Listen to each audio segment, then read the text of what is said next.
All right, it is 5:50 this evening here on your Saturday. I want to get you up to speed on where things stand with showers and storms in our area. Let's first of all begin with a look across our four zones. You can see number one, the big temperature drop. Wow, earlier we were 78 in San Antonio. It's now 60 degrees. It is a refreshing evening in progress. 66 in Gonzales, Kerrville. You had some rain. You see some lingering cloud cover, and 55 is your temperature. So this is visible satellite radar together with the temperatures. So I just want to show you. You can see here's the front. Notice it's still in the 80s from Carrizo Springs to Cotulla into Goliad. And where we are now and where things are moving forward is, I'll just tell you right out of the gate, this particular western half of our area would have loved to have seen more rain out here, some showers or storms for you. It looks like now drier air is coming in behind today's round of opportunity that we had. We did have some Highway 90, Del Rio, and north. In fact, on occasion, we had some 1-inch hail from that cluster of storms. And now the focus is going to be right in here. This is going to be essentially the target in our area for the next couple of hours, where we've had scattered showers and storms move into a warm, unstable environment with that cold front. Now later tonight into early on Sunday, we may see a few showers redevelop over this cool layer of air and it'll be a part of our forecast for the day on Sunday. So we're not really entirely done with rain chances this weekend, but just in terms of at the moment where we go from here into this, a little deeper into this evening, Bexar County south and to the east is the primary zone. There's the severe thunderstorm watch in effect until 11 o'clock. And again, I really don't feel that there's much risk of severe weather in this particular part of the watch. Kendall County, I feel, is done. And Bexar County really is at this point probably done too, as the last of the storms are in the process of moving on. And here you can see it over the past 6 hours, what we've had here in our area with that batch originally around Del Rio, then moving across. And now that front is working its way down to the south here. All right, live power Doppler radar. Let's bring this in. First of all, I do want to point out, we do have a warning till 6:30 down in southern Atascosa County for a possibility of 1-inch hail down here.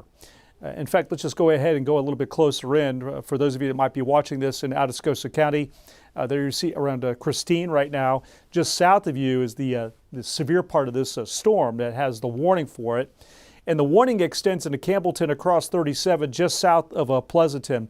But this is an area right in here. We're going to be seeing some nice pockets of some rainfall in our extreme drought conditions here.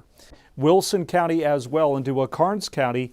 I think you're really sitting in pretty good shape here for this activity to see this perhaps continue to evolve and spread across this particular part of our area, work its way towards the coastline. You see how there is some development now as the cold front's moving in. So you see how some of this activity is popping up. Wilson County, you see some of the scattered activity we have here, and then not much for Frio County and Medina and working west. I feel at this point really it's going to be more, Atascosa east in terms of the best opportunity for some evening showers and storms. We're going to take this in a little closer. We're going to work our way up into Bexar County here for you. So you can pick out a few more towns as we zoom in. There's Poth to Floresville. There you have some rain that's around you in the heavier pocket just off to your west-northwest there in Floresville. And you do have this batch down here to your southwest. So we'll see if we can get some heavier downpours there around Floresville. Stockdale, and then of course Sutherland Springs into Lavernia. You see these are actually developing thunderstorms here, showing me a little bit of a pulse in life. You see a couple of those lightning strikes there. So not severe storms, but definitely some heavy rainfall in this particular part of the area. In fact, let's go a little bit closer here for you. And there you can see it. And there's Lavernia, and real heavy rain here on 87 as you're working west. And there's, of course, Calaveras Lake here. And so if we were to ever get hail from that storm right now, the next 5 minutes, it would be pea-size, really small. That's just a pocket of some heavier rainfall and occasionally some lightning and thunder with that little batch right there. And then, of course, that is working up towards New Berlin and then parts of Guadalupe County as we go up a little bit closer up here. Now, Guadalupe County earlier had a pretty good coverage of thunderstorms. A lot of heavy rain, moderate to heavy rain across the county. Seguin, you did well with some heavier rainfall. So we might be able to pull some of this activity up in your direction here and maybe bump those totals up even a little bit more here for you. And then we work our way into Bexar County. We had this one batch from Alamo Ranch to Helotes, Leon Valley. that's been working here to the northeast. A number of neighborhoods and zip codes in here seeing some really heavy rainfall. Just saw a video from meteorologist Joe DiCarlo of quite a bit of ponding on I-10 there around La Cantera. Well, that storm there still has a history of some small hail with it, pea-sized hail, as it's crossing Cibolo Creek into Comal County. That's going to be heading, clipping Garden Ridge into New Braunfels and just along and south of 46. But you see the path of that storm there towards New Braunfels in the south side of Canyon Lake. Opportunity here for some pretty heavy rainfall as it moves in, and maybe some very small hail as you see here on that particular storm. So again, we'll go ahead and pull the view out here for you a little bit more. And to the east, scattered activity here at this time. All right, this is our hail tracker product, and you'll notice right in there you can see occasionally some shades of a little white or gray. That's small hail, pea to dime size hail we've had with that storm in northern Bexar County, working its way towards New Braunfels. Let me go in a little closer here and just take a closer look at it. And there you can see that was right around Encino Park to Hollywood Park and Stone Oak. Really small hail there, and it still has some very small hail. That would be like pea size as it's moving into Comal County. And then we'll pull the view out. Let me take you down south because we have that storm down in Atascosa County. And here you'll see actually the hail size really has come down quite a bit. You can see that little pulse up. That was around quarter size or so, and it's come down quite a bit. So really not a severe storm at this time, but we'll want to watch it and see if that hail core pulses back up. And then we have a nice really tool to kind of get an idea of the health of the storms and what's the strongest in our area.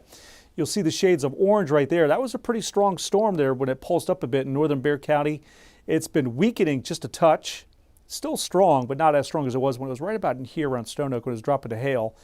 And then you have this storm down here, and you can see the heavier core on it, and it too has had a little bit of a weakening trend. So this is what we call our VIL tracker. And it's just a good way to kind of get an idea of the strongest cores inside the radar reflectivity that you see. It just kind of gives me an idea when I'm on the air what is really trending up or trending down. Now, this is our graph model, IBM graph model, and it has the general sense, I believe, of where we'll see the showers and storms. It might be a little aggressive on filling it in this much here. You know, we got a half hour to go, for radar to look like this. I'm not sure we'll have this level of coverage, but this is definitely the target zone moving forward over the next hour for showers and storms. Not much elsewhere into the area.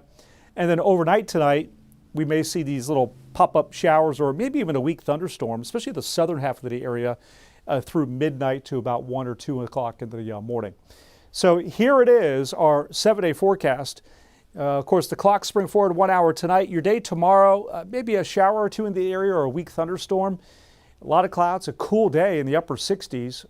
A few sprinkles or showers around on Monday. And then Tuesday, late Tuesday night, that's really what that weather alert day is for. It's for Tuesday night as this next sort of round comes through with our big area of low pressure driving this pattern.